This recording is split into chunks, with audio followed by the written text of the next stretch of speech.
Hi guys, Helen the Russian here. I wish the occasion would be more joyous for this video.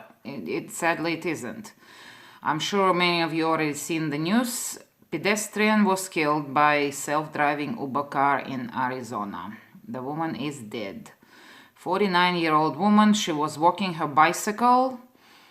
It says outside of the sidewalk, but we don't know. I'm assuming things she wasn't doing anything crazy. In fact, I listened to the news and there was a police, Arizona police, I'm assuming chief of police or chief investigator speaking, and he said it's a very popular thoroughfare with pedestrians.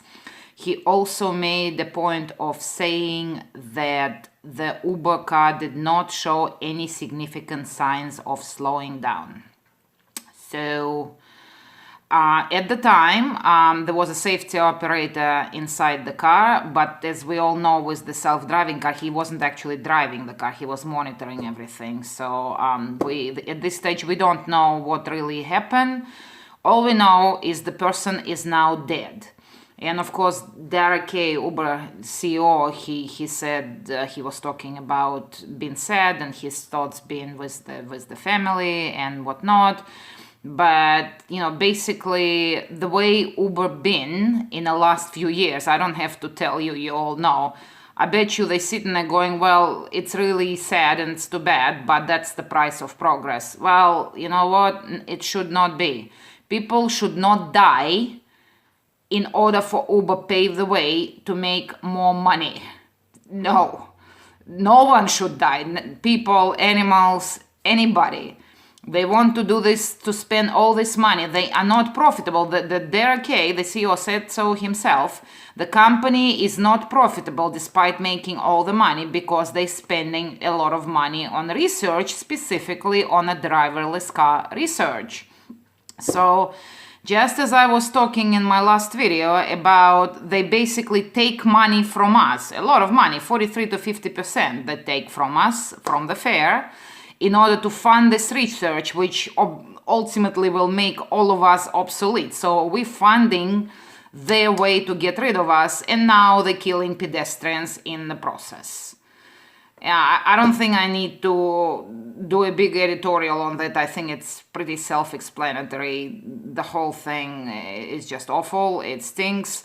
Yes, Uber said they paused all the autonomous vehicle testing and research, but the thing of it is, yeah, they paused because they worried, and rightfully so, they should worry, that there's going to be investigation, government probe into the whole research and whatnot, and there probably will be.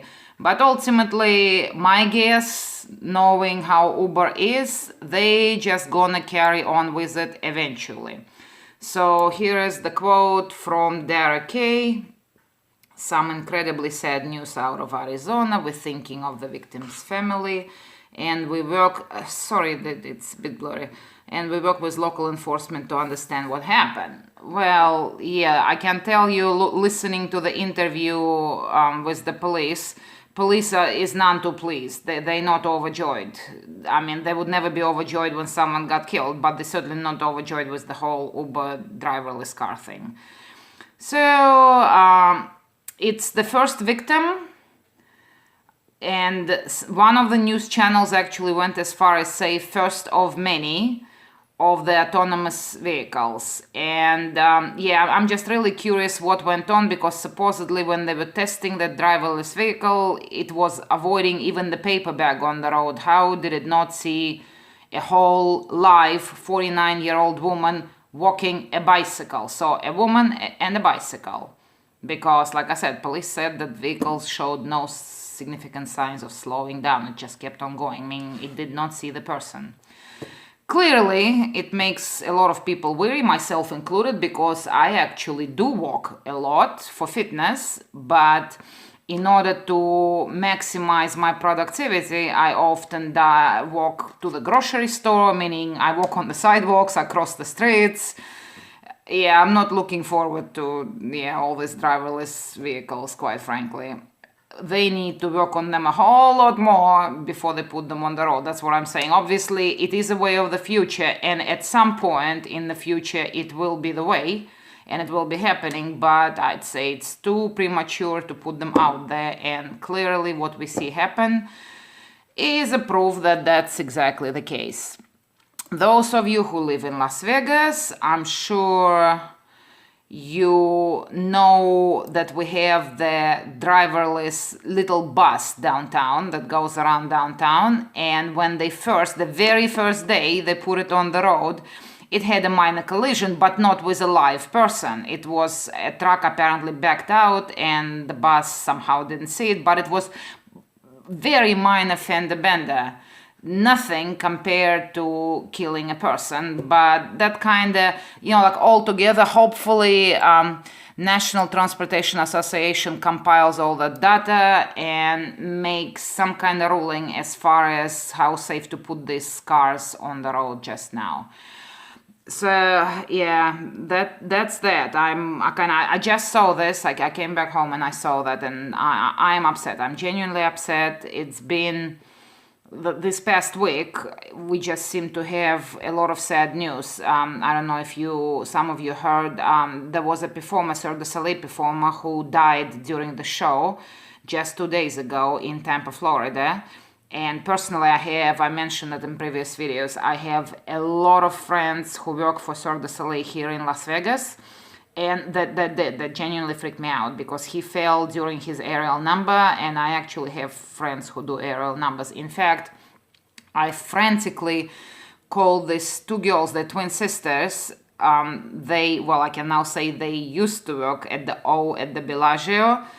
And I was just I wanted to talk to them, and they told me that before all that happened, they already quit. Like only a few weeks ago, they said, "Nah, we're done with that." And I was just honestly overjoyed.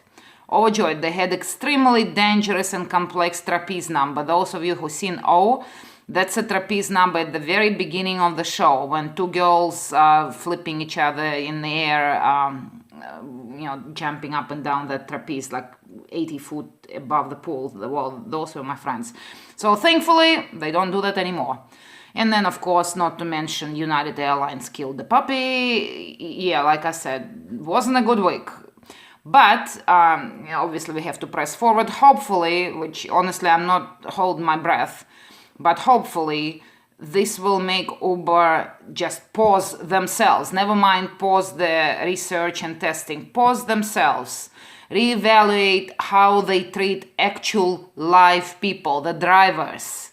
They're doing a job for them. They are only existing because the drivers are willing to drive. At this stage, clearly, it is the case, because the driverless car is not ready to do the job, obviously. Anyhow, everybody, stay strong, be safe. Have a nice evening. Bye.